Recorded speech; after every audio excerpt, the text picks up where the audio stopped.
Hi, I'm David Johnson. I'm pastor of New Tabor Brethren Church here in Caldwell, Texas. Welcome to Bible Boost. Today's subject is simply 5 dots. I got to tell a story of my wife and I. We were on a honeymoon in Colorado. And the first morning, we were getting ready to go skiing and got up. We were in this little efficiency unit, little condominium. And my wife began to make her and I toast. And I watched her, but she began to put the butter on the bread, and she just smeared it all over the bread. I was used to 5 dots. I said, wait, what are you doing? What are you doing? She said, what do you mean? I said, do 5 dots. A little pat of butter on all the way around, and then one in the middle. That way you have little butter wells with the jelly. It's just great. It's the best way to do it, you know. So we had a little moment about that, about our cultures clashing on the very morning after we were married. And I got my way in that moment. But you know what? The world won't stop spinning if you don't get your way. You need to understand that. There comes a time when we prefer each other. Romans chapter 12 and verse 10 says, be kindly affectioned one to another with brotherly love and honor, preferring one another. I've got a good friend, still is a good friend of mine today. We served on a national youth board together, and his name is Reverend Dan Irish. He lives in Wyoming.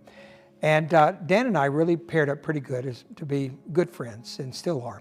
And Dan and I, we were in a board meeting, and Dan had a different opinion from the rest of the board, the other representatives from across the country.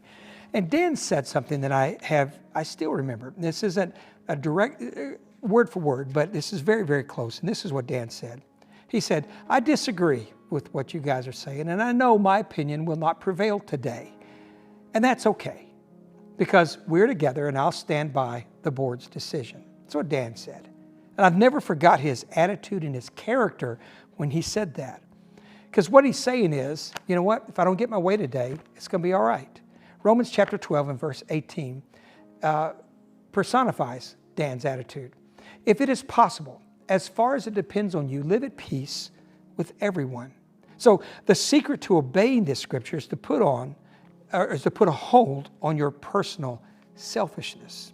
Understand that you're not always going to get your way.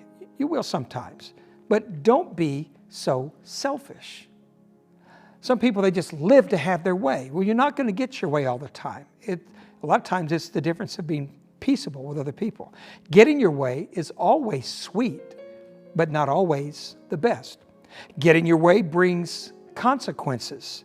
You know, you better be right. If you're not, you're going to have some consequences. And getting your way sometimes steps on other people.